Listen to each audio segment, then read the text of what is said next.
Toll नाक्यावर आता 1 April पासून मोठे बदल करण्याचा निर्णय केंद्र सरकारने घेतलाय। डिजिटल पेमेंटवर भर देण्यासाठी आता यापुढे नॅशनल हायवेवरील टोल नाक्यावर रोख व्यवहार होणार नाहीत।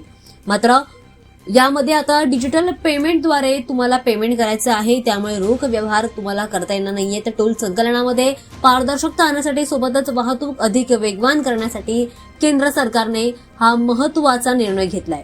त्यामुळे आता तुम्हाला रोख व्यवहार करता येणार नाहीये, तुम्हाला डिजिटल पेमेंटने पेमेंट करायचं आहे।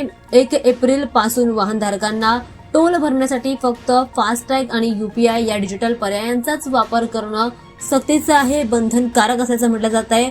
याआधी सुट्ट्या पैशांवरून नेहमी वाद व्हायचा आणि हाच वाद टाळण्यासाठी ही नवीन सुविधा उपलब्ध केली जाते। शिवाय प्रवाशांना टोल नाक्यावर तासनतास वाहतूक कोंडीचा सामना यामुळे करावा लागणार नाहीये।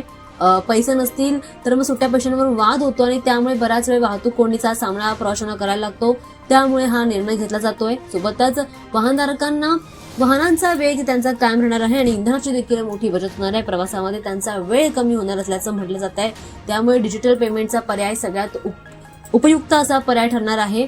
जर एखाद्या गाडीमध्ये वैध फास्टॅग नसेल तर ते टोल लेनमध्ये शिरले तर त्यांना रोख पैसे देण्याची सुविधा आहे, म्हणजेच पण त्यांना दंड म्हणून दुप्पट पैसे देखील भरावे लागतील असं देखील म्हटलं जात आहे। त्यामुळे यापुढे आता वाहनधारकांना फास्टॅग रिचार्ज ठेवणं किंवा यूपीआयचा वापर करणं बंधनकारक असणार आहे।